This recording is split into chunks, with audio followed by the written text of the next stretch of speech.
To what this article has to say here. It says Bronny James has been one of the biggest stories of the summer after going the 55th overall to the Lakers. But after completing his first ever summer league stint, one Laker player is speaking out on supposed preferential treatment. The attention he attracted was very frustrating for players to see, and his alleged star treatment caused friction among them, which went 0 of 5 to start the tournament, per a Laker insider, wrote Steve Brenner of the U.S. Sun.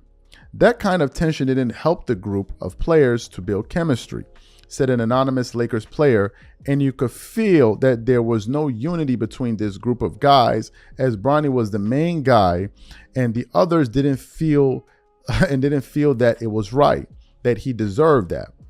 Along the way, Bronny's reps made the guard unavailable for media availability on several occasions, which the source labeled as not nice towards his teammates and other franchise members, wrote Brenner. With dealing with Bronny's attention and treatment, plenty of the other young guys that are trying to make the roster for next season couldn't show their best side and show their A game.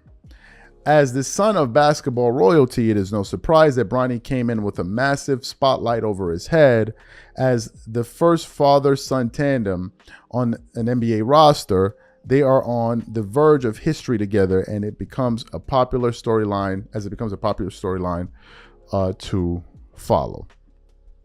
So you heard what this article and what the quotes had to say. I just want to quickly look at another one where it said, I'm going to go back to quickly where it said, along the way, Bronny's reps made the guard unavailable for media availability on several occasions, which the source labeled as not nice towards his teammates and other franchise members. With dealing with Bronny's attention and treatment, plenty of the other young guys that are trying to make the roster for next season couldn't show their best side and show their A side. So you heard what this article had to say. What are my thoughts on this? Well, this is no surprise because we could see it from the outside, right? We could see it. Bronny was being marketed heavily. Why? Because look, Bronny is LeBron James' son. LeBron James is a money-making machine for the NBA. And as it turns out, his son seems to be following in that footstep. Whether he's a good player or not is irrelevant. He still has the name, right? He still has the name. And in the NBA and in sports, that name holds a lot of weight. So when you're LeBron James' son, who I believe is still the face of the NBA, people are going to market him. People are going to want to talk about him. People are going to want to have a lot of attention on him, right? So if you watch a basketball game, for instance, one of those summer league games, any little thing that Bronny does is going to receive a lot of attention. But there may be other players on the team that are doing even better things, and they're not going to receive any attention at all because it's not the storyline, right?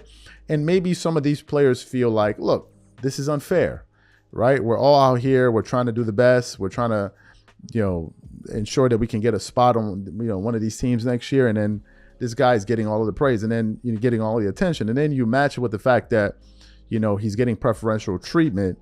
It doesn't sit well with some of those guys, which is understandable. I think that if you were in that position, you would feel the same way. Look, I said this entire thing, yes, nepotism played a role, but I think a lot of people that are defending it are not defending nepotism. What they're defending is elitism.